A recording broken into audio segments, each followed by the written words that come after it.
Today, we talked to a seller from Brazil who went from being a dentist to selling glow sticks locally to now scaling to sell over $6 million a year on Amazon USA thanks to cool strategies such as using Amazon Post and virtual bundles. How cool is that? Pretty cool, I think.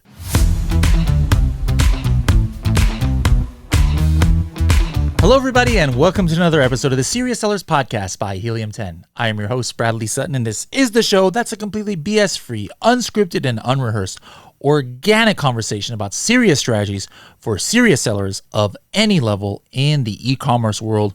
We've got a serious seller coming to us from Brazil, I believe. Antonio, bem-vindo ao podcast. Did I say it right? You did. That's very Portuguese of you. Very Portuguese of me. Okay, so anyways, right off the bat, were you born and raised there in Brazil? Born and raised in Brazil, yeah. I'm from Rio. What part? Rio. Nice. Rio, yeah. Been living here my whole life, except for the 1 year that I lived in the States, and that's where... Where did you live over here? And in Miami, actually. Oh, nice. Close to Miami, Weston. I was there for... So did you attend university in Brazil and in US? Yes, not at all, or? I did attend university here. I'm a dentist. I don't know if I mentioned that to you before. No, I did not know. I mean, if you did, I forget everything the next day. So you could have mentioned it to me, but I don't remember that at all. I did. I'm a dentist. That's my. So that's what you went to university for, and immediately after you graduated, you went ahead and started working in that field? Yes, I did. I worked as a dentist for about 13 years.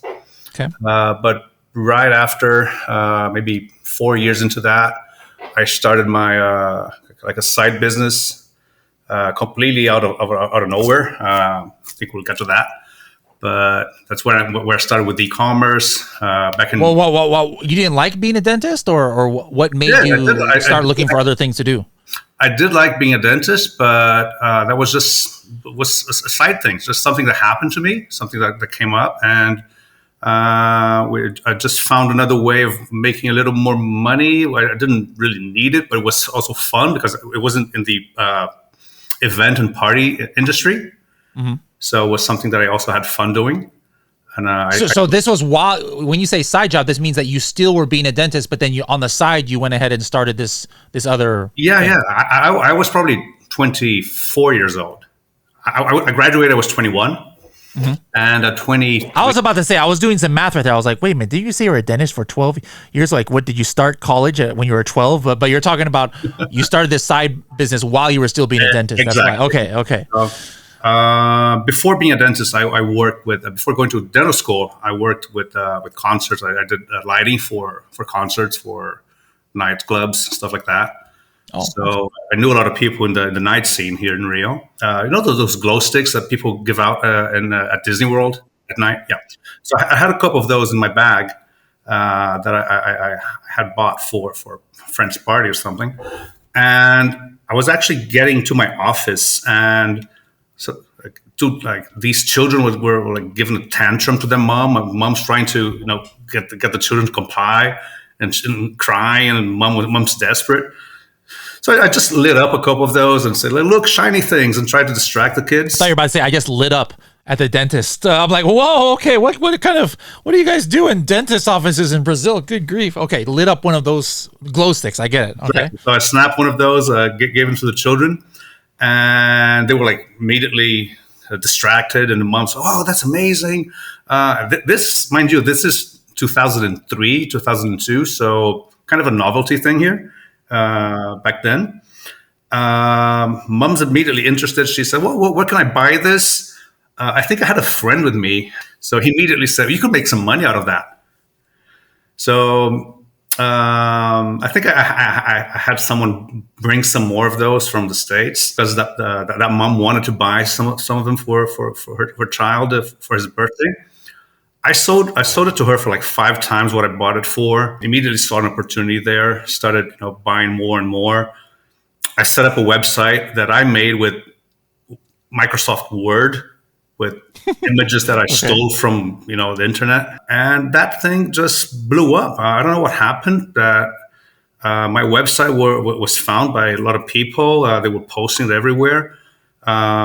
Google was, I don't think Google was even there, but I was like number one in Yahoo and Alta Vista, all of those old search, Yep. search engines.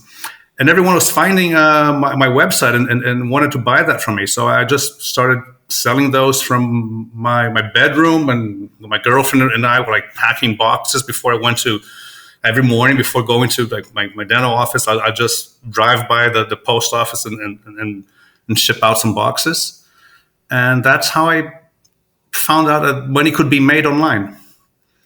Interesting. Now, so then how did your e-commerce journey progress until it got to the point where you started selling on Amazon? I would sell those as party sticks and glow sticks for parties and events, and as novelties for events.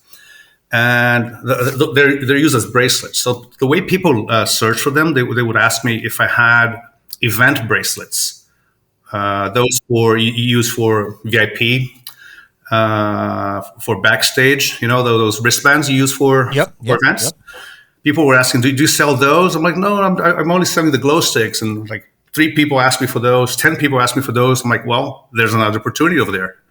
Mm-hmm. So I started the wristband business in Brazil, also 19 years ago, maybe. Mm-hmm. And that blew up. That became like a big business. We have several employees. We've been number one in the country for that for the last probably 20 years. So eventually, between this business and then, the other, glow sticks and different random things you were doing, I'm assuming sometime in the, getting close to 2010 or something is when you started making enough money where you're like, I don't need to be a dentist anymore, or tell me about that.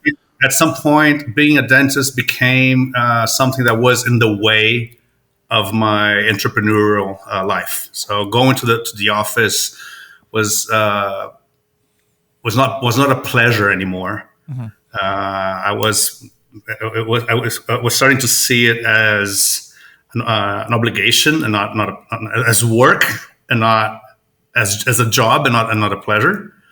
So at some point I decided not to pursue that anymore. Okay. Now, I know in these days there was no such thing as Amazon Brazil. So at one point or another, you discovered Amazon USA. How did that happen? Because, until now, you've only been kind of like, sounds like you've been making websites and selling locally and doing wholesale and things like that inside of Brazil. So how did it come up where you're like, hey, let me sell in another country online? Yeah, that's very recent. About 5 years ago, I went to Miami. My wife was going to do an English course over there. I was also taking a business opportunity over to the States. We moved. Few months into that, our investor jumped out. So we were there. We had a full year to stay there, but I was basically doing nothing. I was bored. I was watching YouTube. And someone, I can't remember who it was, but some retail arbitrage guru popped up showing how he was making money out of Target and stores like that, and flipping stuff on Amazon. And I thought, well, maybe that's something we could try, and just caught my attention, Started reading and watching hours and hours of videos on retail arbitrage. I got interested in that, and soon realized that wasn't the business model that was going to make a lot of money. That actually private label was the way to go. I took a course, Tom Wang's course from Vancouver. Mm-hmm, mm-hmm. Just someone I found online, someone who I was referred to. We're still talking like about 5 years ago here? That's 4 years ago. Okay. 4 years ago. Probably 4 years ago. That's when I met Kevin King in Vancouver, and a lot of brilliant people that were there. And I started to understand a little more about how things worked. And that was early 2019. So I started selling to 2018, August 2018. So it's been exactly 4 years now. You still selling that first product now? Yes, I'm still Wow. selling the exact first Pretty product. good. Yeah. You had a success then on your first try. And so your first year, 2018, approximately how much are you doing gross revenue? I started in August. So if I'm to give you an honest guess, I'd say that in my first year, I sold about 400,000. So first like 12 months, or those first 3 months of No, first Okay, 12 months. okay. First 3 months was probably much less than that because I had to, like my second and third month, I was Yeah. out of stock. How does, in those days, how did the profit margin compare to all of your Brazilian businesses then? Brazilian business is different. I have several employees. We have like a office warehouse. We're more leveraged. So as opposed to Amazon, where it's basically me, my wife, and a much smaller team. So that made it a lot easier. In terms of percentage profitability, I'd say it's pretty much the same. But nowadays, my Amazon business is much bigger than my Brazilian business for So sure. then, this year, 2022, what's your, obviously we're in September only. What's your projected? What do you think you're going to end the year with? We're headed to about 6.5 million. Have you launched any products like this year? Yeah, this year the idea. Actually, we're growing so fast this year. So just so you know, we're from last year to this year, we've grown 150% year over year, like every month. So now with your launches though, like how is it different in 2022 as opposed to like, the glory days of two-step URLs and search, find, buy, from 2019, 2020, et cetera? What are you doing differently nowadays to launch? I was never really big on search, find, buy. I did that for my first maybe 10 variations, not even 10 products, but for my first 3 products. I did some search, find, buy. Yeah. I may have used for my first product, I did use Rebate Key or something like that. But for me, Rebate Key became, just a source of product ideas. So I didn't want anyone to see what I was doing. Nowadays, my launches are basically PPC. My own. So what do you do? What do you do special for a launch? Or what do you do special with your PPC when you're in launch phase? We're very aggressive with the main keywords that we know that we want to rank for. We have a very strict process for identifying which keywords must go with which variation. And we have a lot of data from our other products that are in the same niche, the same. We have a lot of history from the other products that are very similar, so it's easy to match what worked with other products to our own, to the new ones. We do a lot of single keyword campaigns when we want to push hard for our top 3 campaign keywords. Then our do you use the top of search, or you just use high bids from the get go? We have a complex campaign structure. I'll have a campaign that goes just for top of search. I have campaigns. We do placement campaign just for very low bid, but with a very high top of search modifier. So instead of bidding $1, I'll bid 10 cents, but put a 900% modifier for top of search. Then I'll do another campaign with the same thing for product pages, and another campaign with a lower bid for everything else. So that's 3 campaigns for one keyword for one product. Then we have campaigns that are dedicated to our competitors, campaigns that are dedicated to ourselves, to our other products. We do a lot of cross promoting between our products. every time we launch something new, our main products receive this, like our second image becomes buy this, get this for 50% off. So as soon as immediately when we have a new product, our products that they already have traction are also bringing some traction to everything that's new. So it's an easy way to drive traffic to a new product. Social media doesn't work very much for us. We use a lot of social media for user generated content. We mostly contact influencers for how beautiful their homes are, how organized their homes are, and we send them free products in exchange for great pictures of their stuff. So I really don't care how many followers they have or how many likes they'll bring to their posts. What I want is their and then what do you do with those? Amazon posts. Amazon post. So you're building your the brand following on Amazon then? Amazon posts are the one thing that we do daily at a higher rate that provenly brings us sales. So when you say, hey, it's decent where Amazon post is, like what's average? You said you're doing one post a day. So how many sales a day? We're doing 10 posts a day. 10 posts. Wait a minute. So that means in 1 year you're doing more than 3,000 Amazon posts? Yeah. And it's always different images? Always different images. If an image does not perform well, we'll delete it and try again, like weeks later.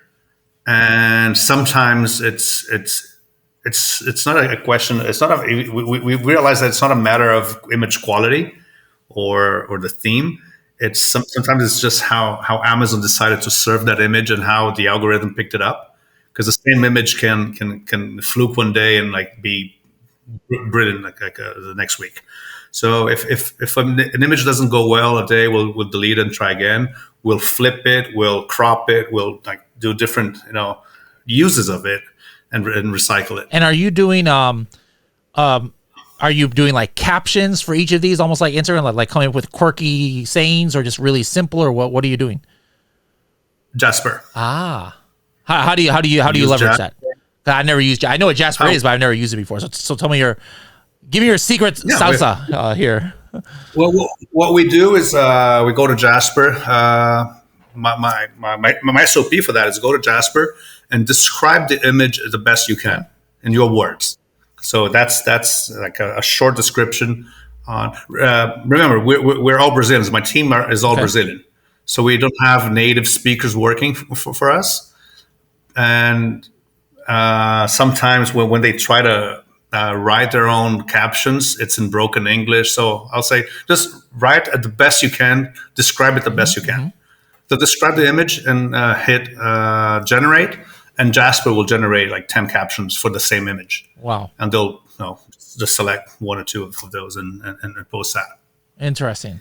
And they'll use maybe for the same image, and that's like a little process. The same image goes to Pinterest and Amazon Post same day. So it's the SOP is to go to the two mediums. Okay. And on those posts, like you're not getting like any other charges, like obviously if an order comes through PPC, I'm getting the cost per click and paying Amazon advertising, but these are just regular as if they purchase it from the search results, right? No extra fees that you're paying Amazon. Until now, Amazon is not charging for Amazon posts. No, but I mean the attributed, like when you actually convert a sale, you're not paying for clicks or you're not paying any extra fees. It's just as if somebody had found it in the search results. It's the same kind of transaction, in other words.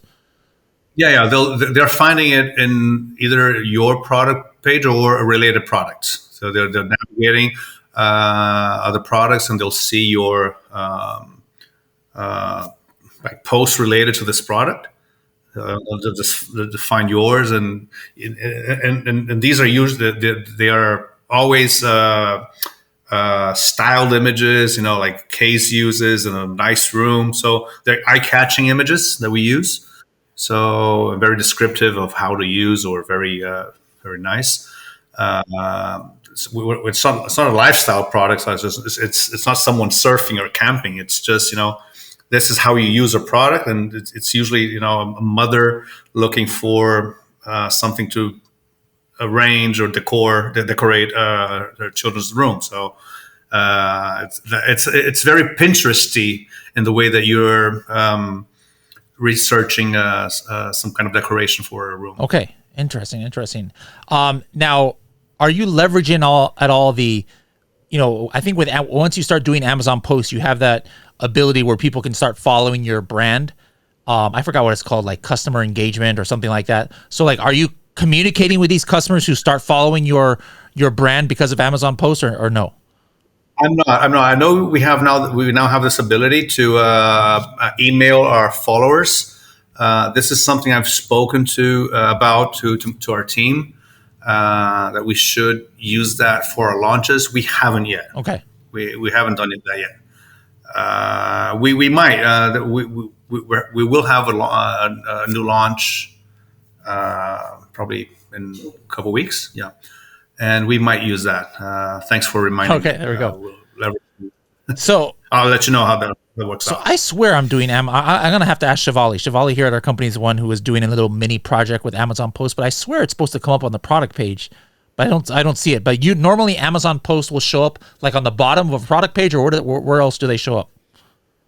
It's Amazon was experimenting with that on desktop, but it was mostly on mobile. Okay, because I see where I can click on the brand name, and then it takes me to like home and then post. I see it there. I'm just wondering where most people see it. Yeah. On mobile, you'll see it easier on the very bottom of product detail pages. I remember Liran pointed out a couple months ago that Amazon was showing posts on desktop as well. I'm not sure how that's if that's still going. I actually just found out. Let's see if we I can show you here. But I found our post, our Amazon post page here, and then look. Oh, I didn't even know they were doing all of this stuff, but it's pretty cool. It looks like Instagram almost. And then it shows different links to products that we have.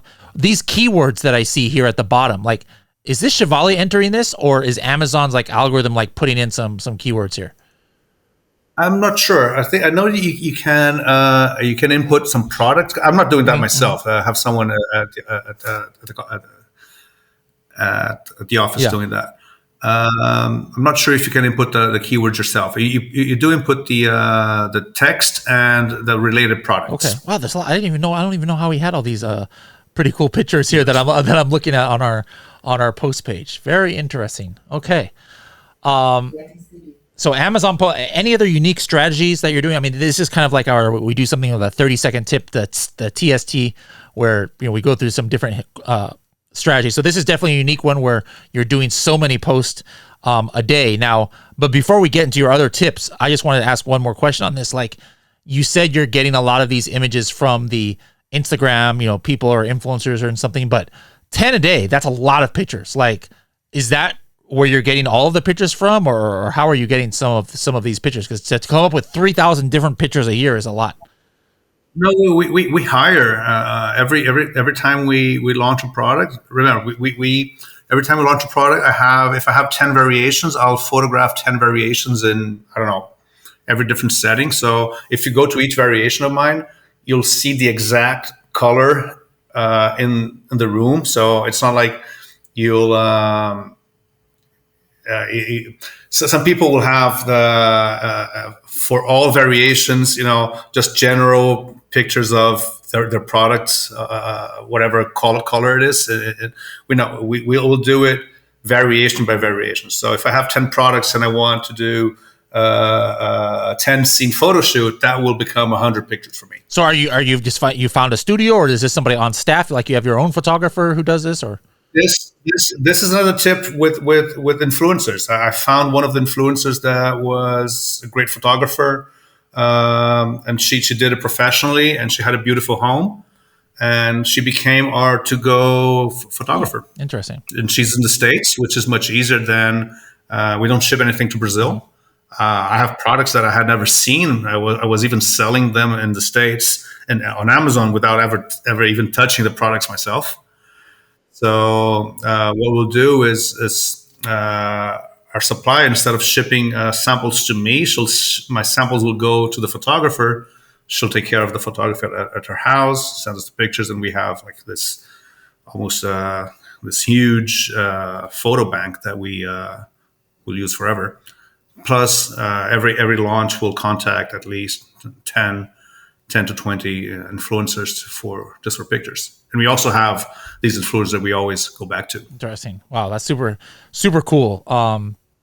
Yeah, because it's storage and organization, you have these storage and organization freaks that these products are never too many. Yeah. They'll take as many as you send them. So they'll generate a lot of content for us. I love it. What other unique things are you doing that have helped you scale this much in the last few years? Because we have a lot of variations, one thing that we're also big with is creating a lot of variations and a lot of products that are related to each other. We are big with creating virtual bundles for every one of our products to every other one of our products. So we have this almost limitless combination of products that can go with each other. And that creates this creates a new section on your product detail page that basically you're showcasing more products of your brand. So it's basically instead of having apart from having your competitors showing up as sponsored within your listing, you also have your own products, and you're not paying for those, but they're all your products in a whole section that says buy this in a bundle. Yeah. So the bundles don't really sell that well. They're so you have bundles of like 5 items, but it's just to get that real estate on the product page, in other words. And not only you get the real estate, we're very careful with the images that we use in the bundles. So they're lifestyle images as well. Mm-hmm. So that our bundle main image, they're a lifestyle image of those two products together. So now we get another 6 images in our product detail page in a carousel form. It's pretty kind of like the placement on it on desktop is like even above the frequently bought together, part. It's a great placement. The images are pretty big. Yeah. So I love this. Yeah. If you have like your main your image with very little carousel, people don't go through those images, but they scroll down. Then they'll see another 6 images, and it's 6. The number of images that show right next one to each other are 6, and you can use that to cross promote products or to just fill up your product detail page with more of your stuff. Now, does the carousel come up though? Like I'm looking on a page right now. Let me share my screen here. This is just a random product I saw that has this bundle, and I think this is super cool. Like right here, obviously I've got the Helium 10 Chrome extension is going to come up here, but this is a very prime. But it just shows the double one. It just shows the 2. Yeah, but he only has one bundle. Oh, so what are you saying? So if you have 6, you'll occupy the whole width of the page with 6 different images. Ah, okay, but it's still so it's like build your own bundle kind of thing, or that Amazon is telling you? You build as many bundles as you want. You can't build the same bundles back and forth, so you can't have like the black item with the white item and the second bundle of the white one with the black. So they have to be unique. But if you have like 200 products times 200, that's 4,000 possible bundles. All right, so I found another listing here, collagen peptides, of course. So this guy has a little bit more. So let's see. It says make it. I'll try and describe this for people listening in their cars and stuff. It says make it a bundle. We found 3 bundles, with this item. And so each of these is going to a potential bundle, but here's this collagen peptides with vitamin C, collagen peptides with whatever the heck this is, and then one with turmeric. And so you're saying so you would want to fill this up all the way to the right, though. That's great. You can have as many as you want with the collagen peptide as the main product, and then as many secondary products as you want. You'd probably want to change this title too, right? So like this guy is using collagen peptides at the beginning of the title, but you would probably want to focus more on the secondary product, I would think, right? Exactly. And what I'll do is my secondary product will be the main image and a styled image, a lifestyle image, and not like a main image of the product. So it's more of a You're using that. What I'm doing is I'm using that as an image carousel to showcase the product in use. And then somebody clicks, or let me keep sharing my screen here. Somebody clicks on it, and then it goes to the page, the bundle page of the two things. But then right here, they can just click on this product by itself. And you say, exactly. I mean, you don't know that the sales are coming from this, but when you started doing this, you notice an increase in sales. Is why I'm assuming you say this is successful, right? What we do see, Bradley, is that we can tell by our PPC reports that we increased our sales of multiple products and sales of the product. So you have there's a report called the Purchase Product Report. Okay. And some of our products, they have very high click rates, probably because they're more eye-catching. Mm-hmm. But like 80% of the sales that they're generated by those clicks go to other products of ours, and not necessarily in the same product family, not necessarily variations of that product. So I have products that will bring most of the sales to other products in my product line. So wait a minute, I don't even know about this report. This is in PPC reporting. PPC reports. You go to So I go to Amazon advertising first, and then let me see here. I want to find that because I was just talking about that with somebody else the other day, because I was looking at just regular PPC reports, and like just raw data in Seller Central, and same thing in like Atomic, and it was like I sold this one campaign, which is our main coffin shelf, over a certain week, I sold 4 products. But then I look at the total value amount, and I was like, this coffin shelf is only $27. How in the world is it more than 4 times 27? And then I did some calculations. I was like, wait a minute, obviously they must have bought the big coffin shelf for $63. But then I just figured that out on my own. But you're saying that there's a report that I can actually show me that? It will show you which product was purchased from that campaign, and not necessarily it's the product that was clicked on. And it usually is. I mean, in my case, it usually isn't. So if you have like a very unique product, or if you sell like very few products, you can have very direct, click to purchase. But in my case, there's a lot of browsing, and people. If you're selling multi-packs, for example, people can click on the cheapest one on PPC because it's more eye-catching. Lots of people do that. You'll see with shoes, for example, people will put like the very small and the very big sizes for a lower price, just because that will bring more clicks. But then the regular sizes that you and I would typically wear, they are priced at the regular level. I just found that report, by the way, here in Sponsored Products Purchase Product Report. So that's pretty cool. I'm going to dive into there. I mean, there's so much stuff in Amazon that even me, who's been selling a while, like I don't even know of all the reports, and there's like so much cool stuff that we can find. I love it. Yeah. So you'll find that some of your products. I discovered one of my products that I was about to abandon. That it's not a great seller. It was great at bringing sales to other products.